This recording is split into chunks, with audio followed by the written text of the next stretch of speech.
Aujourd'hui, on fait un petit tutoriel sur Framacarte qui est la même chose que MyMaps. Donc l'idée c'est un globe virtuel. Donc on tape Framacarte directement dans un navigateur et puis dans une barre de recherche si on a là. Et on a deux solutions en fait. Soit on va faire une carte qui n'est pas connectée, soit on va se connecter. Donc les deux options sont ici et elles sont aussi sur la page. Là on va faire une carte non connectée. Alors le désavantage c'est que l'avantage c'est qu'on n'a pas besoin de se connecter, donc il n'y a pas de problème d'identification.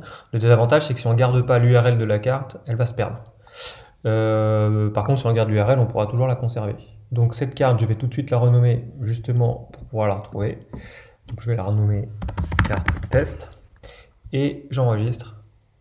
Et maintenant, j'ai le lien. Donc je vais copier-coller le lien quelque part. Ce lien-là, ça sera le lien qui va toujours me permettre de retrouver cette carte. Je peux aussi copier, si je veux la retrouver, le lien qui est ici. D'accord ?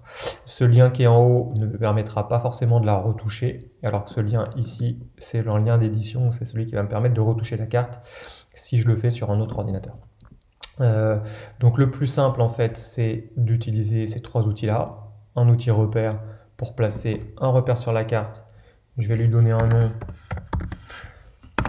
et je peux rentrer des éléments de description.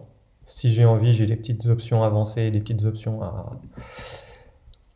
à utiliser. La carte est bien mise à jour. Et si je veux tracer une ligne, je vais commencer, comme sur les autres logiciels de cartographie numérique, la plupart, par cliquer, chaque point sera un point de la droite. Et le dernier point, je vais double-cliquer dessus. Et du coup, la ligne est finie. Je vais l'appeler, je lui donne un nom, toujours, et je vais rentrer des éléments de description. Si je veux faire une surface, troisième bouton, c'est pareil, ça commence comme une ligne, sauf que l'air se remplit. Je double-clique sur le dernier point, et pareil. Voilà, la carte est enregistrée. Si je veux la partager, je peux la partager directement avec cette URL qui est ici. Je peux aller chercher aussi, si je veux la partager pour que quelqu'un puisse la bouger, je vais sur la petite clé et il y a le lien d'édition qui est le même que celui qui est au début, qui est ici. Donc quelqu'un pourra toujours le modifier avec ce lien-là. Par contre, si j'envoie le lien de l'URL classique, il pourra la regarder sans la modifier. Je peux la partager aussi directement par ici et je peux même intégrer la carte dans un site internet. Merci de votre attention.